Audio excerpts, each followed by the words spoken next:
Wassalatu wassalamu ala ashrafil anbiya'i wal mursalin Sayyidina wa maulana Muhammadin wa ala alihi wa sahbihi ajma'in. Amma ba'd. Ayyuhal ikhwah wal akhwat, a'azzani wa a'azzakumullah. Saudara-saudari yang semoga dimuliakan oleh Allah, bapak-bapak dan ibu-ibu yang semoga selalu mendapatkan taufik dan hidayah dari Allah.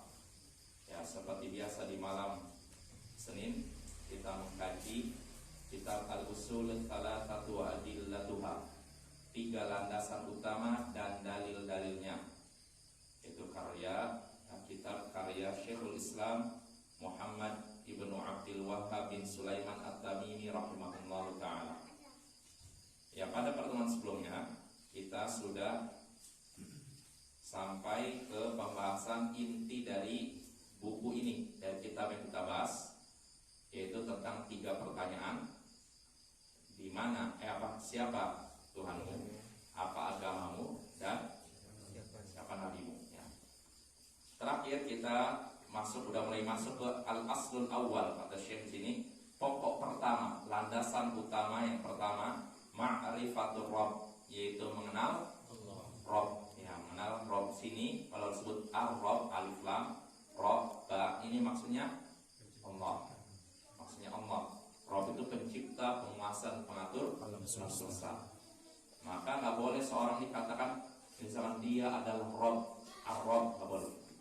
Tapi kalau disandarkan kepada yang lain boleh. Misalkan Rabbul Manzil, dia itu pemilik rumah, Rabbul Bait, nah itu nggak apa-apa. Tapi kalau cuma ar-Rabb, ini hanya berhak untuk Allah. Nggak boleh seorang dikatakan dia adalah ar-Rabb, nggak boleh, haram. Karena ar-Rabb, penyebutan ar-Rabb secara mutlak maksudnya untuk Allah. Tapi kalau untuk manusia disandarkan yang lain, Rabbul Bait, pemilik rumah, pengatur rumah, Rabbul Madrasah, pemilik madrasah, itu boleh. Tapi kalau ar-Rabb saja alif lam, ra, ba, ini hanya untuk Allah. Nah, di sini kan mengenal ar-Rabb, yaitu maksudnya mengenal Allah. Lalu kata Syekh, jika dikatakan kepadamu, ditanyakan kepadamu, siapa Tuhanmu? Fakul, maka jawablah, Rabbi Allah. Rabbku adalah Allah. Alladzi rabbani wa rabba jami'al alamina bini'ami. Tuhanku adalah Allah yang telah menciptakanku, menguasaiku dan mengaturku, dan juga menciptakan, menguasai dan mengatur seluruh alam semesta dengan segala nikmatnya. Wa huwa ma'budi, dialah sembahanku. Laisa li ma'budun siwa, tidak ada bagiku sembahan selain dia. Nah, di sini Bapak-bapak, di sini kita diajarkan Syekh dengan menggunakan metode apa? Tanya jawab. Supaya apa? Kira-kira supaya lebih nempel. Kalau suatu pelajaran cuma sampaikan satu arah saja, bisa jadi cepat lupa, bosan, monoton dan lupa. Tapi kalau dengan tanya jawab, siapa nama ini? Ya, mikir-mikir, nggak tahu, kasih jawaban. Yang jawabannya begini. Biasanya lebih nempel. Dan inilah metode yang dipakai dalam Al-Quran dan hadis. Alangkah seringnya Nabi mengajari para sahabatnya dengan menggunakan tanya jawab. Ala unabbi'ukum bi akbaril kabair. Rasulullah pernah bersabda di hadapan para sahabatnya, maukah kalian kukabarkan tentang dosa-dosa besar? Rasulullah sampai mulai 3 kali. Maka para sahabat jawab, Allah dan Rasulnya lebih tahu. Di sini beliau memberikan pertanyaan supaya apa? Akan mikir. Nah, akhirnya Rasulullah memberitahu al-isyraku billah wa 'uququl walidain. Dosa yang paling besar yaitu menyekutukan Allah dan durhaka kepada kedua orang tua. Nah, ketika itu Rasulullah sedang bersandar begini, tiba-tiba Rasulullah kata, ala wa qawlu zur wa syahadatu zur, ala wa qawlu zur wa syahadatu zur. Ketahuilah termasuk juga dosa-dosa besar yaitu berucap dusta, sumpah dusta. Beliau ngurang-ngurang terus ucapan tersebut sampai-sampai para sahabat berkata, laitahu sakam. Mudah-mudahan beliau diam. Maksudnya apa mudah-mudahan diam? Apakah suka dengan ucapan beliau? Maksudnya apa? Kasihan beliau sampai ngulang-ngulang. Ya, tujuannya ulang-ulang supaya apa? supaya nempel ya. Nah di sini Rasulullah nanya untuk memberikan pelajaran kepada para sahabatnya. Seandainya Rasulullah memberitahukan begini, ketahuilah para sahabatku, dosa paling besar adalah berbuat syirik, menyekutukan Allah dan durhaka kepada orang tua. Ini biasanya ketika didengar bisa jadi akan lupa, ya tidak? Kalau udah cuma sekedar kasih tahu gitu saja. Tapi kalau dengan metode tanya jawab, maukah kalian kukabarkan tentang dosa-dosa paling besar? Nah, di sini Pak Saud, apa dosa besar? Jadi penasaran kan? Nah setelah dikasih tahu, oh langsung nempel biasanya. Maka bapak-bapak, ibu-ibu, kalau kita ingin mengajari anak kita, cobalah menggunakan metode tanya jawab ya. Ini lebih nempel biasanya dibandingkan kita ngasih nasihat satu arah saja. Dan sini Syekh menyatakan, kalau ditanyakan kepadamu siapa Tuhanmu, maka jawablah Tuhanku adalah Allah yang telah menciptakanku, menguasaiku, mengaturku, dan menciptakan, menguasai, dan mengatur alam semesta dengan segala nikmatnya.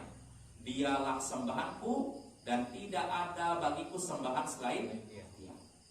Nah di sini Syekh tidak berkata Tuhanku adalah Allah yang menciptakanku dan menciptakan alam semesta dan dengan segala nikmatnya, titik.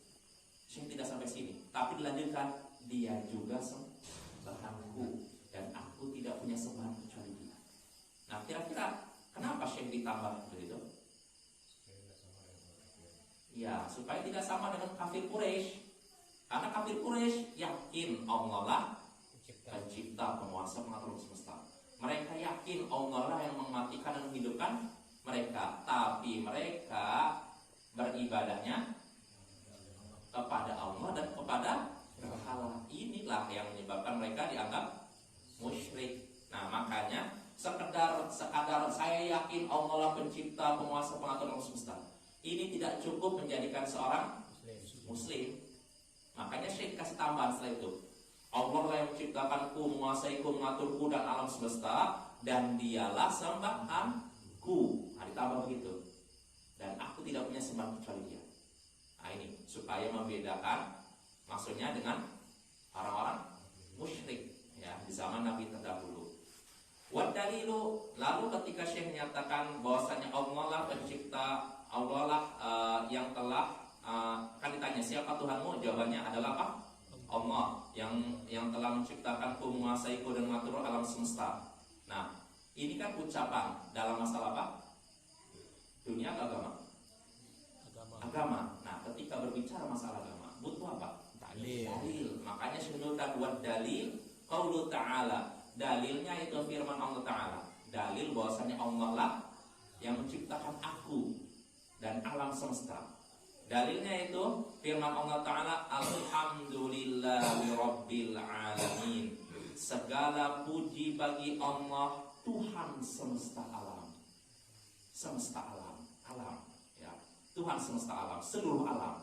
Kata Syekh, wa kullu man siwallahi alam. Segala sesuatu selain Allah disebut alam. Wa ana wahidun min dalikal alam. Dan aku termasuk bagian dari alam. Berarti kalau memang Allah Tuhan seluruh semesta alam dan selain Allah adalah alam, berarti saya pun alam. Kalau memang saya alam, berarti Tuhan saya adalah Allah. Rob saya adalah Allah. Jelas Bapak ya? Ini sudah kita bahas, kita singgung pada pertemuan sebelumnya. Jadi ini beliau ingin mengajar kepada kita sekali lagi bahwasanya beragama itu harus bersandarkan dengan dalil, berpatokan dengan dalil ya. Bukan cuma perkataan fulan, kiai fulan, ustaz fulan, syekh fulan. Harus qala Allah wa qala Rasul ya. Jadi itu dalil bahwasanya Allah lah yang menciptakan aku dan menciptakan seluruh alam semesta dan menguasai semua itu. Dalilnya alhamdulillah rabbil alamin. Segala puji bagi Allah Tuhan semesta alam dan saya adalah bagian dari alam. Berarti Tuhan saya adalah Allah. Nah itu alhamdulillahirabbil alamin. Dan bapak-bapak, ibu-ibu perlu kita ketahui alhamdulillahirabbil alamin ini adalah ayat pertama dalam Al-Fatihah dan Al-Quran ya. Dan sebelumnya didahului bismillah ya, walaupun walaupun para ulama beda pendapat apakah Bismillahirrahmanirrahim bagian dari Al-Fatihah atau tidak ya. Tapi yang jelas kalaupun Bismillah dianggap bagian dari Al-Fatihah, maka ayat yang pertama setelah Bismillah yaitu apa? Alhamdulillahirabbil alamin. Dan Alhamdulillahirabbil alamin juga ini adalah akhir doanya penghuni surga. Akhir doanya penghuni surga. Jadi penghuni surga itu ketika masuk surga, ucapan mereka yang baik-baik. Da'wahum fiha subhanakallahum wa tahiyyatum fiha salam wa akhiru da'wahum anil hamdulillahirabbil alamin. Jadi doanya para penghuni surga yaitu subhanakallahumma, ya maha suci engkau ya Allah. Jadi ketika seseorang masuk surga, di surga la yasma'una fiha lagwa wala ta'thima. Para penduduk surga tidak akan mendengar ucapan yang sia-sia dan juga ucapan dosa. Jadi kalau di dunia Bapak, kita kan sering dengar orang mengucapkan bahasa kotor, ya tidak? Atau ucapan-ucapan yang nggak sesuai dengan etika sopan santun, betul? Kalau di surga kita tidak dengar. Semua isi penduduk surga isinya baik. Seluruh perkataan penduduk surga isinya baik. Zikir, tasbih. Makanya disebutkan tadi dalam surat Yunus tadi ya. Doanya penghuni surga yaitu subhanakallahum, maha suci engkau ya Allah. Wa tahiyyatum fiha salam, dan salam penghormatan mereka yaitu salam. Artinya Allah ketika memberikan penghormatan kepada penghuni surga, Allah akan berkata salam.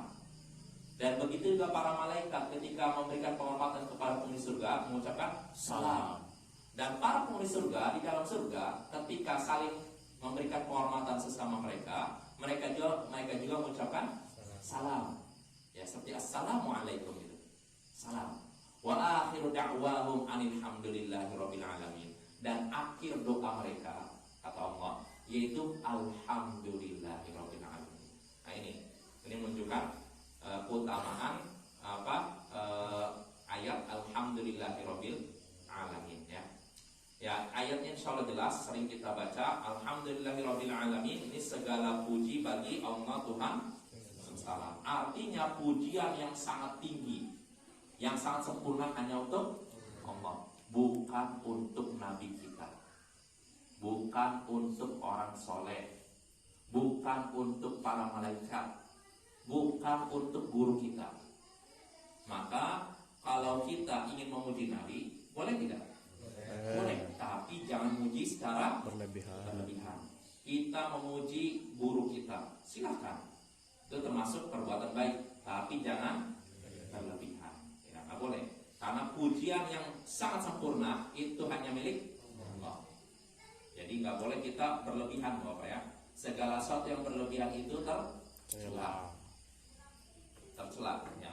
Halakal mutanatti'un, halakal mutanatti'un, halakal mutanatti'un. Nabi pernah bersabda, celakalah orang yang berlebihan, celakalah orang-orang berlebihan, celakalah orang-orang berlebihan. Jadi nggak boleh berlebihan. Muji Nabi silakan, tapi kalau berlebihan jangan. Ya. Mengucapkan salawat kepada Nabi silakan, tapi mengucapkan salawat secara berlebihan ini tidak diperbolehkan. Apa maksud mengucapkan salawat secara berlebihan? Aneh.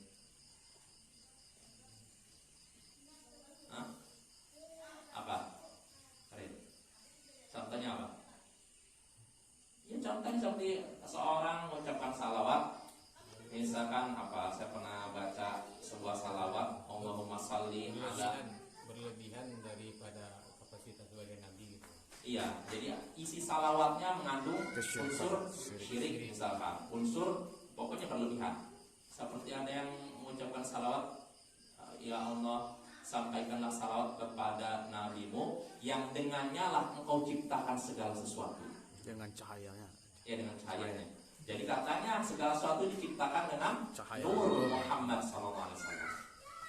Ada dalilnya ini? Dalilnya. Jadi ya ini tujuannya baik. Saya yakin orang yang buat ini baik, tapi niat baik saja tidak cukup. Ya boleh, apalagi ini udah nggak ada dalilnya. Segala sesuatu diciptakan lewat nur Muhammad. Berarti Nabi Adam diciptakan Nur. Nur Muhammad, saya Nabi Muhammad. Kita ciptakan Nur. oleh Allah lewat Nur Muhammad semuanya. Jadi Nah, tidak ini nggak ada dalil. Jadi tidak jadi tanah gitu. Apa? Berarti tidak dari tanah gitu. Baca. Dari cahaya. Surga dan neraka juga. Iya semuanya, dan itu semua batil Bapak ya. Ada lagi yang apa, ya Allah berikanlah salawat kepada Nabi Muhammad, katanya gini lafalnya itu, sebanyak kicauan burung dan selama bermanfaat jimat-jimat. Ada ini, dan salawat ini dibaca di sebuah buku yang sering dibaca oleh jamaah Indonesia ya, salawat begitu. Jadi ya Allah sampaikanlah salawat kepada Nabi Muhammad selama katanya burung-burung berkicau dan jimat-jimat bermanfaat. Saya menanya Bapak, jimat bermanfaat? Tidak. Bermanfaat? Ya bagaimana jimat bermanfaat? Sedangkan Nabi saja bersabda, man 'allaqa tamimatan faqad asyrak. Siapa yang menggantung jimat, maka dia telah Syirik. syirik. Bermanfaat syirik? Bermanfaat? Tidak kan? Ya. Nah ini salawat nih. Niatnya baik kan? Tapi caranya salah. Ya ini nggak bisa kita pakai. Ya itu kita kembali, maaf agak panjang. Tadi kita menyinggung alhamdulillah rabbil alamin. Ya, itu dalil bahwasanya Allah adalah Tuhanku dan Tuhan seluruh alam semesta. Nah lalu pertanyaan Syekh berikutnya, pembahasan berikutnya kata Syekh rahimahullah, fa idza qila laka bima 'arafta rabbak faqul bi ayati wa makhluqatihi wa min ayati al-laili wan nahari wasyamsi wal qamar wa min makhluqati samawati sab'u wal arduna sab'u wa man fihinna wa ma bainahuma. Jika dikatakan kepadamu, ditanyakan kepadamu, dengan apa engkau mengenal Tuhanmu? Jika ditanyakan kepadamu, dengan apa engkau mengenal Tuhanmu? Artinya lewat apa engkau mengenal Allah? Fakul, maka jawablah bi ayatihi, dengan ayat-ayatnya. Aku mengenal Allah lewat ayat-ayatnya. Wa makhluqati, dan makhluk-makhluknya. Jelas Bapak? Jadi kalau kita ditanya oleh anak kita, ayah, gimana cara kita mengenal Allah?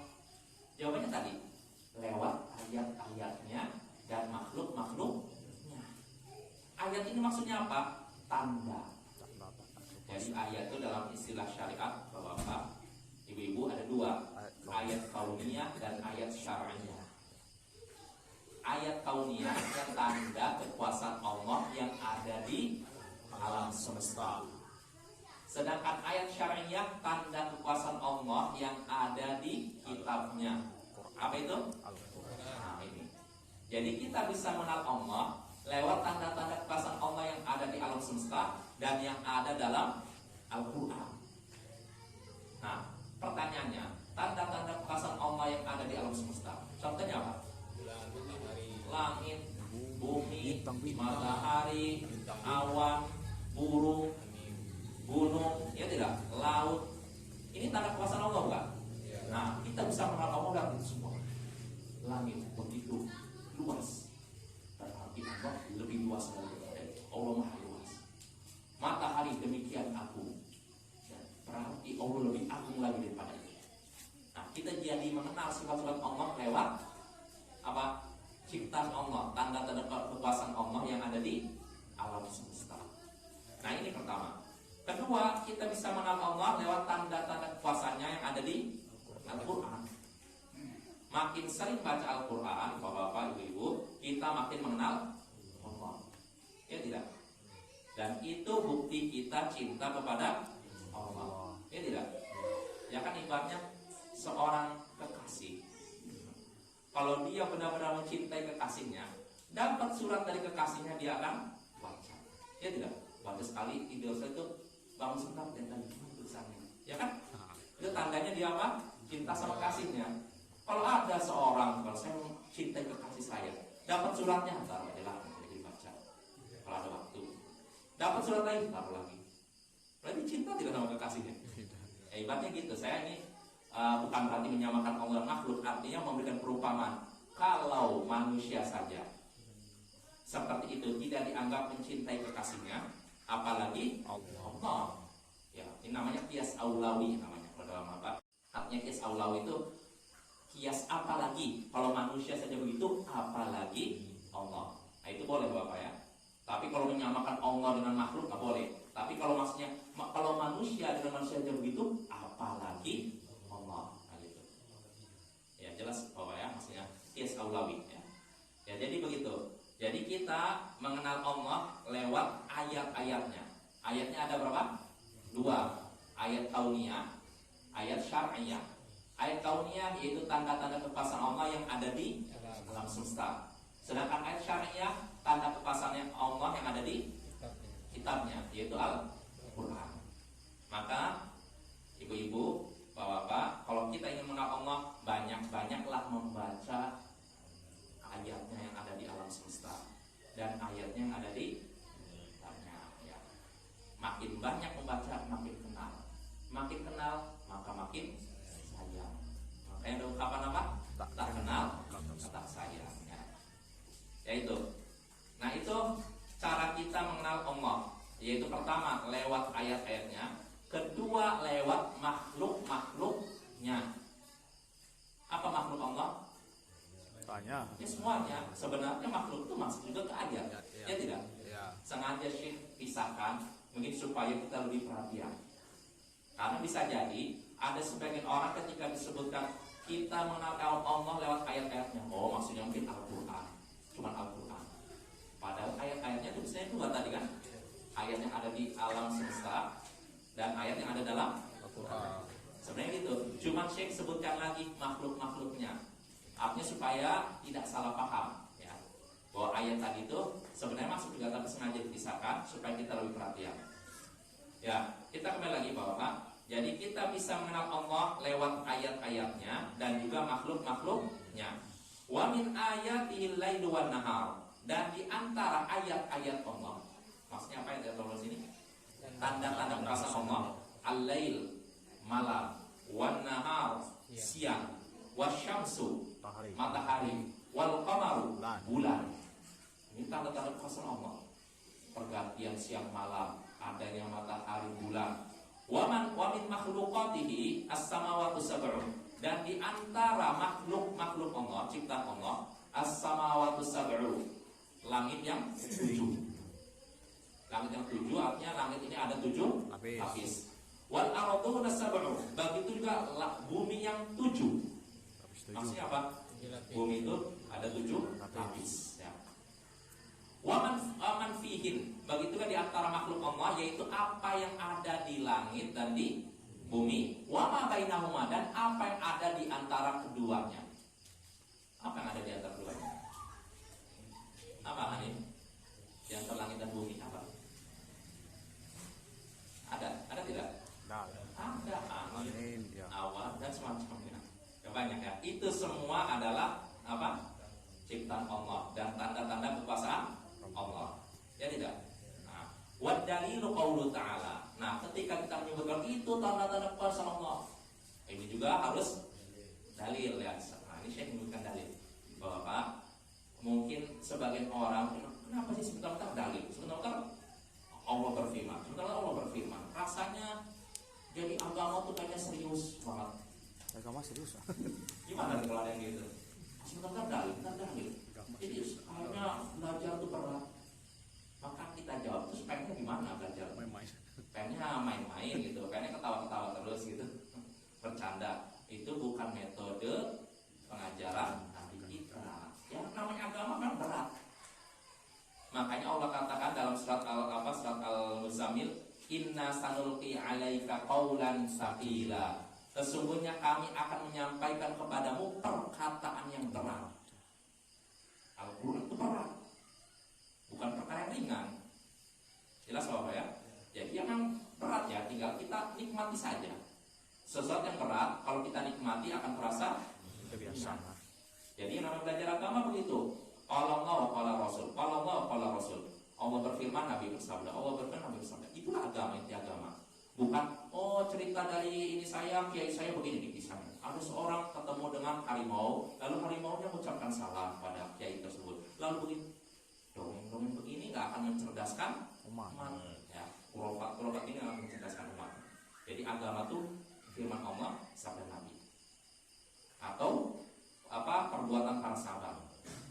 Ya, adapun dongeng-dongeng yang tidak jelas, itu tidak akan, pertama, tidak akan memperbaiki akidah kita.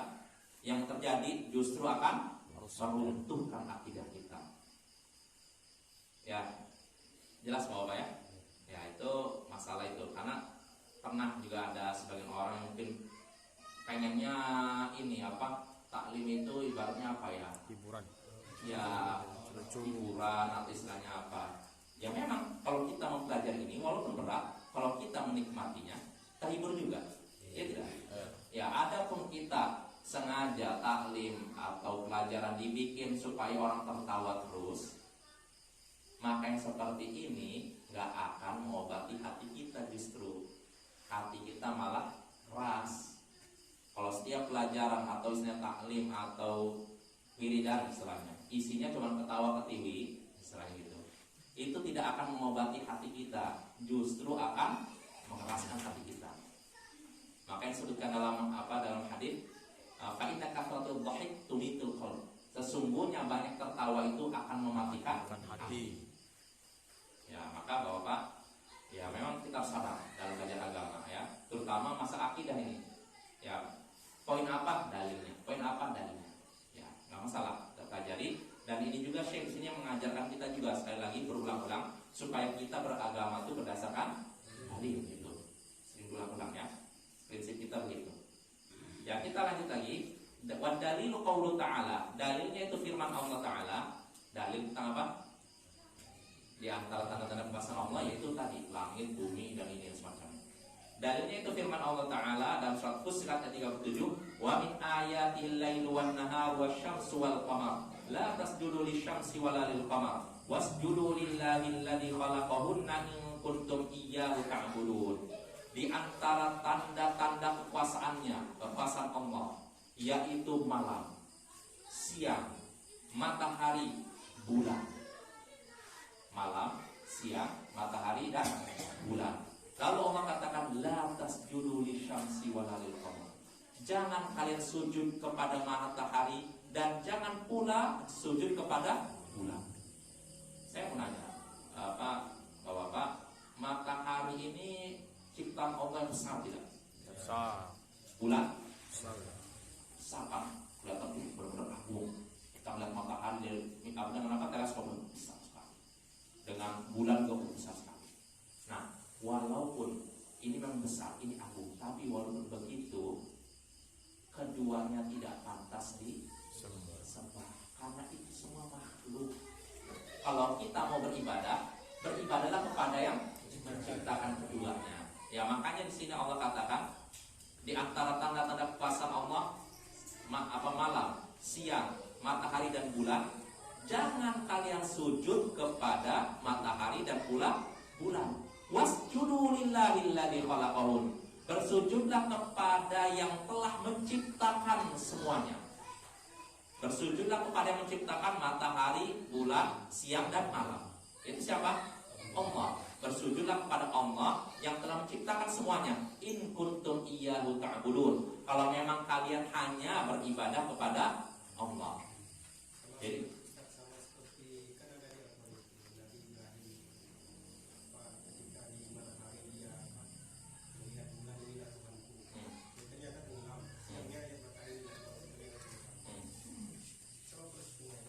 ya, yaitu Nabi Ibrahim bukan berarti tidak mengenal Allah, tapi Nabi Ibrahim ingin mengajarkan kepada kaumnya.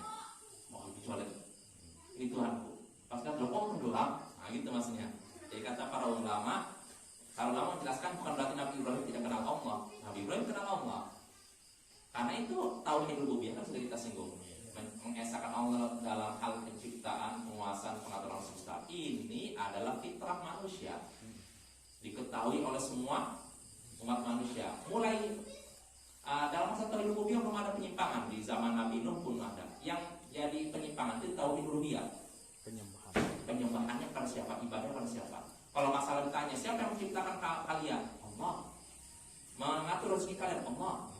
Orang kafir ini kaum Ad, kaum Tsamud semuanya yakin. Cuma mereka dari sisi uluhiyahnya yang bermasalah. Mereka sudah tahu Allah yang menciptakan, tapi ibadahnya mereka masih apa? Kadang kepada Allah dan kepada berhala. Ini yang jadi masalah. Nah, terus bagaimana dengan Nabi Ibrahim ketika terbit bintang? Oh, ini Allah. Itu maksudnya ingin ngajari kaumnya. Ya, memang ada sebagian yang yakin bintang memiliki Iya. pengaruh terhadap kehidupan kita. Tapi itu berapa butir saja.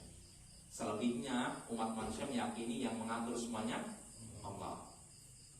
Ya, jelas Bapak? Ya, kita lanjut lagi. Jadi kata Allah menyebutkan, jangan kalian sujud kepada matahari dan juga kepada bulan. Bersujudlah kepada Allah yang telah menciptakannya. Jika kalian memang beribadah hanya kepada Allah. Ya, jadi sehebat apapun matahari dan bulan, seagung apapun matahari dan bulan, tetap saja tidak layak sembah. Ya, cuma timbul pertanyaan, bapak-bapak dan ibu-ibu, ada tidak yang sujud kepada matahari dan bulan? Ada. Ada. Matahari diantaranya Jepang. dulu kan katanya masa Jepang ya katanya.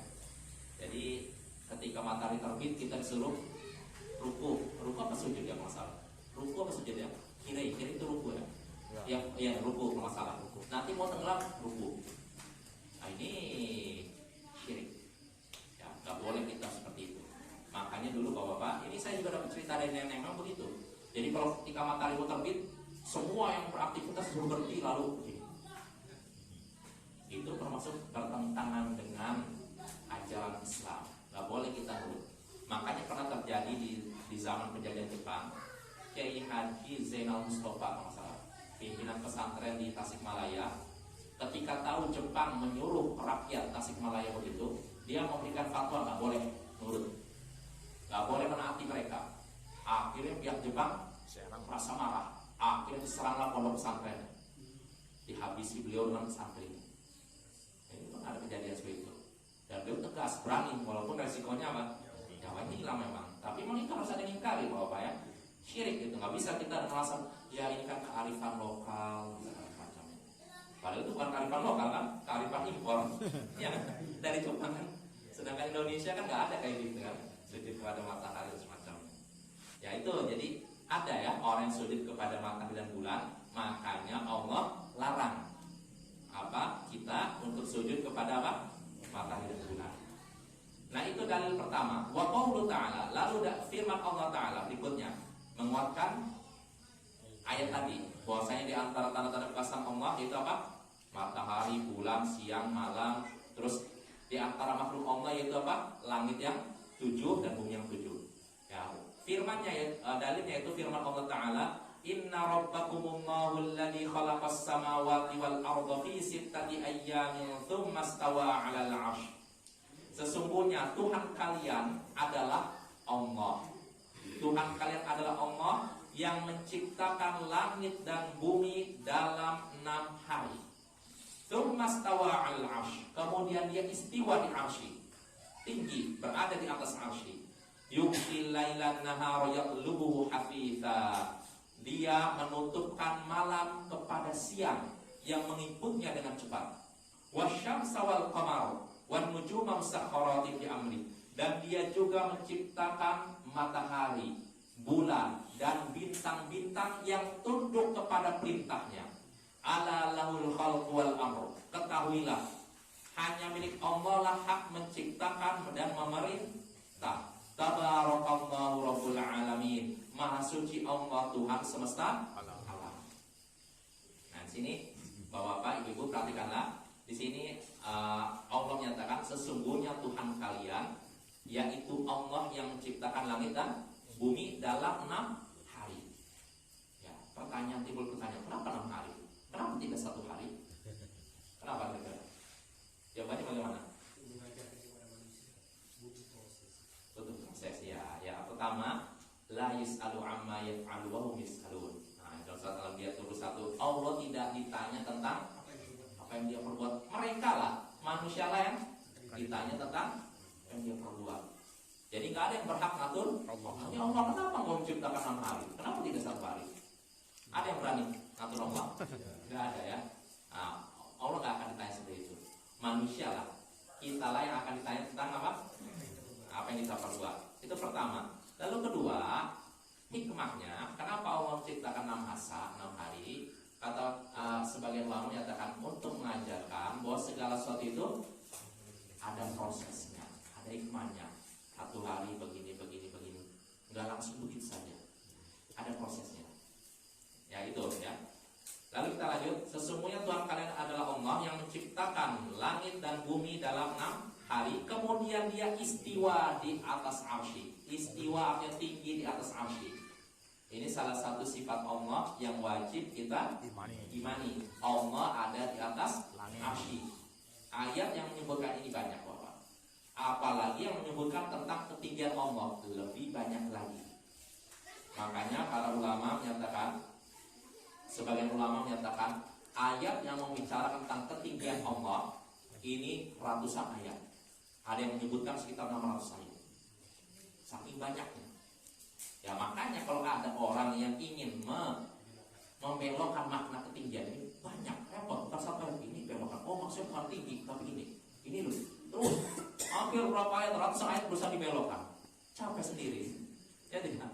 Ya kan? Artinya cukup terima dan imani. Kalau saya, adapun bagaimana tingginya Allah di atas arsy, bagaimana tingginya? Tidak tahu. Tidak tahu. Cukup kita imani Allah di atas arsy. Adapun seperti apanya, bagaimananya, itu bukan urusan kita. Ya. Itu. Lalu Allah di antara tanda kekuasaan Allah berikutnya, selain langit, bumi, lalu istiwa di atas arsy, Allah menutupkan malam kepada siang yang mengikutinya dengan cepat. Maksudnya apa? Nah, jadi setelah siang langsung Allah tutupkan malam. Nah, itu maksudnya yang mengikuti dengan cepat. Lalu tanda kekuasaan Allahnya wasyamsa wal qamar. Allah menciptakan matahari, bulan, wan nujuma musakharati bi amri. Semuanya tunduk kepada perintah Allah. Jadi nggak ada dalam satu masa matahari beredar tanpa kehendak Allah. Semuanya berdasarkan kehendak Allah ya. Begitu juga bulan, begitu juga bintang. Ala lahul khalq wal amr. Ketahuilah hanya milik Allah lah hak menciptakan dan memerintahkan. Ini Bapak itu tauhid rububiyah. Maka jangan sampai tauhid kita hancur gara-gara ucapan yang menciptakan ini Cina, yang menciptakan ini. Nggak ada makhluk yang bisa menciptakan apapun. Ya. Kalau mengubah dari sesuatu yang ada menjadi bentuk lain mungkin. Tapi kalau mengadakan sesuatu yang tidak ada lalu jadi ada, tidak ada satupun manusia makhluk yang bisa seperti itu. Tabarakallahu rabbul alamin. Maha suci Allah Tuhan semesta alam. Maha suci Allah Rabb semesta alam. Apa itu Rabb? Nah, di sini kata Syekh, wa rabbu huwal ma'bud. Rabb adalah Tuhan adalah yang disembah. Maksudnya apa? Artinya yang berhak disembah itu adalah yang adalah Rob yang bisa menciptakan, menguasai dan mengatur alam semesta. Artinya kalau ada sesuatu yang tidak bisa menciptakan, tidak pantas disembah. Kalau ada sesuatu yang tidak bisa mengatur alam, berarti tidak pantas disembah. Yang berhak disembah hanyalah Rob yang menciptakan, menguasai dan mengatur alam semesta. Itu siapa? Allah. Ya. Apa dalilnya? Bahwasanya yang berhak disembah hanyalah yang menciptakan, menguasai dan mengatur alam semesta. Dalilnya insya Allah akan kita bahas pada pertemuan berikutnya. Cukup. Subhanallah wa bihamdik. Asyhadu an la ilaha illa anta astaghfiruka wa atubu ilaik. Assalamualaikum warahmatullahi wabarakatuh.